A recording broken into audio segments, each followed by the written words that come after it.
G'day guys, how you going? This is going to be my second review of the night. I said earlier today that I was going to do two reviews, so this is the second one. This is a French horror film. It's part of the new wave of French horror, so I had high expectations going into this one. I heard mixed reviews, so I still had the expectation because I'm such a huge fan of French horror. 2010 film directed by Hughes and Sandra Martin. I assume that they're husband and wife, and this movie is called Stranded. It's also called, or it had another title called Gins, which I personally prefer, but they decided to go with Stranded. So the story is as follows. It's 1960 in the Algerian desert. A unit of elite soldiers are sent on a rescue mission in search of a missing aircraft. But they are not alone. Stormed by Algerian rebels, no one anticipates that another more deadly threat lies silently in wait. A violent sandstorm forces the troops to take refuge in an uncharted village deep in the desert. Taking its inhabitants and the rebels hostage, little do they know that the village is governed by a force far more powerful than any of them can imagine, and their invasion has violated their land. Ignoring warning signs to leave, as day turns to night, the evil enemy rises, and as ranks are decimated one by one, they face the longest night of their lives. So basically, this is set in Algeria in 1960 during France's occupation of Algeria in the war, and an elite group of French soldiers are sent on a mission through the Algerian desert to locate this missing aircraft that's gone off the radar. So they don't know what's happened to the aircraft, and they're basically sent to recover any survivors and see what's going on.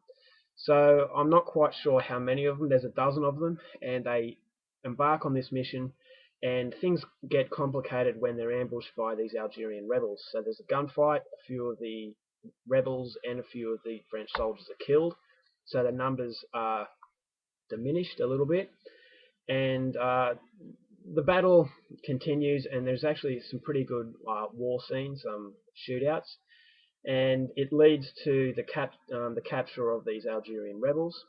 And nightfall approaches one night, and there's a violent sandstorm, and these soldiers and the hostages have no choice but to seek refuge in this uncharted village located in the middle of this desert. So no one knows where they are, but the village was the safest option that they had. So here at the village, they learn about jinns. Now, jinns are these desert creatures that are invisible, and the only people that can see these jinns are guardians. Now, the villagers inside this village, they're protected by this woman known as the Guardian. She's got tattoos on her face, and she tells this French soldier, who's the main sort of character, that these jinns appear, and this French soldier can actually see these jinns. And this guardian tells the soldier that the reason that he can see them is because he is also a guardian. So he didn't realize this. He can actually see them, but none of the other soldiers can. So this guardian of this village basically tells this guy that the jinns want them out of here. They're not welcome. They've violated their land. They're very scared of them. But when jinns are scared, that's where they are most dangerous. They possess these invisible creatures can't actually physically hurt you, but they possess the person that they want out, and they cause them to go insane. So they basically cause human beings to turn against each other. So these soldiers refuse to leave after these warnings, and this is where the jinns come out, and they start possessing these soldiers, and they start turning against each other. And that's as far as I go with the story. Now, apparently it is a myth in Arabic sort of folklore about the jinns. I've never heard of them before, so this is something really, really new. And yeah, being a French horror film, I really had a high expectation. Now, a lot of people, not a lot of people, but a few friends of mine say that they didn't really enjoy this film, and it's because it was more of a war movie rather than a horror film. So I went into this one not knowing quite what to expect, and the start of the film really did give me the feeling it was just a war film.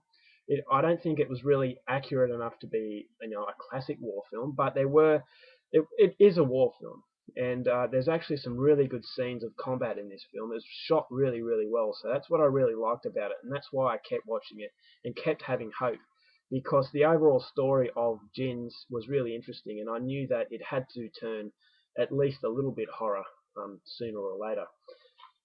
So the actual film, as I said, starts off as a war film. It does go on, and it takes a long time to get to the horror elements. But when the horror elements come, I was really, really happy with it. Now, I know a lot of people say there's no horror to it. I have to disagree. I thought there was horror. It's very psychological.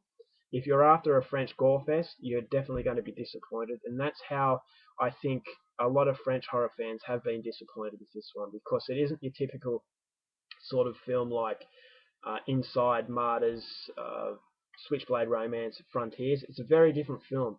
And I actually got the feeling while watching this one that it kind of took me to the Scandinavian type of horror, where they really go for a psychological sort of impact. And that's what I thought this film had. So while it did have a French flavour, it kind of reminded me of Scandinavian. So it kind of went against the usual trend that French horror has.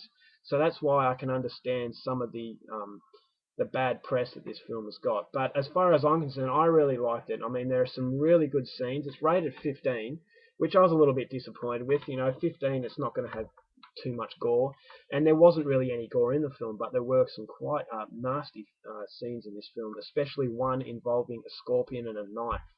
I actually found that really surprisingly good, and although the gore is very, very limited, I thought some nasty scenes of violence were in it, and I actually found it really creepy at the end.